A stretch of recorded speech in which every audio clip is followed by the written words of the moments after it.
আবারও অগ্নিগর্ভ ইরান।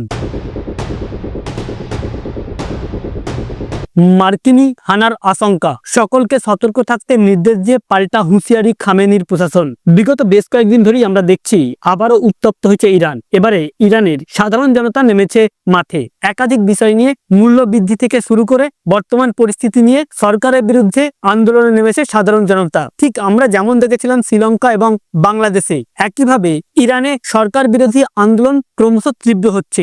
জায়গায় জায়গায় বিক্ষোভ, অগ্নিকাণ্ড, সরকারি সম্পত্তি নষ্ট করার অভিযোগ বিক্ষোভকারীদের বিরুদ্ধে। তবে এই পরিস্থিতিকে কঠোরভাবে নিয়ন্ত্রণে রাস্তায় নেমেছে পুলিশ এবং সেনা। কিন্তু পরিস্থিতি এতটা জটিল হয়ে গিয়েছে, সাধারণ জনতা এগুলোকে আর ভয় করছে না। মূল্য বৃদ্ধি, বেকারত্ব, মুদ্রাস্ফীতির মতো জ্বলন্ত বিষয়গুলি নিয়ে আন্দোলন চলছে জোরদার সাধারণ জনতার মধ্যে। তবে গতদিন বিক্ষোভকারীদের চরম হুঁশিয়ারি দিয়েছে সরকার।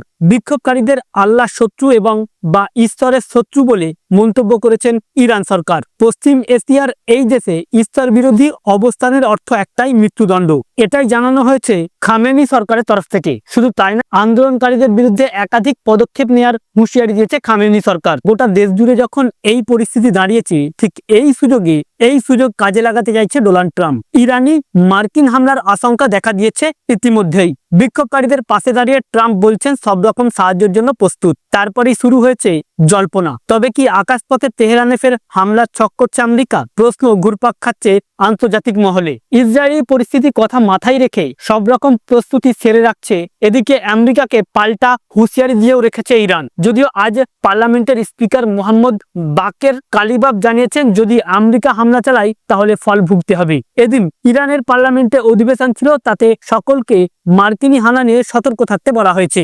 এখনো পর্যন্ত যে রিপোর্ট, প্রায় অর্ধ শতাধিক নিহত হয়েছে এবং আহত সংখ্যা প্রায় 3000 জনের মতো। তো ফ্রেন্ডস, এই ছিল বর্তমান ইরানের পরিস্থিতি। আমাদের উদ্দেশ্য ছিল এই আপডেটটি আপনাদের সামনে উপস্থাপন করা, যাতে আপনাদের জানতে সুবিধা হয়ে থাকে। ভালো লেগে থাকলে ভিডিওটিকে অবশ্যই একটি লাইক করে শেয়ার করবেন। Thank you friends, thank you for watching.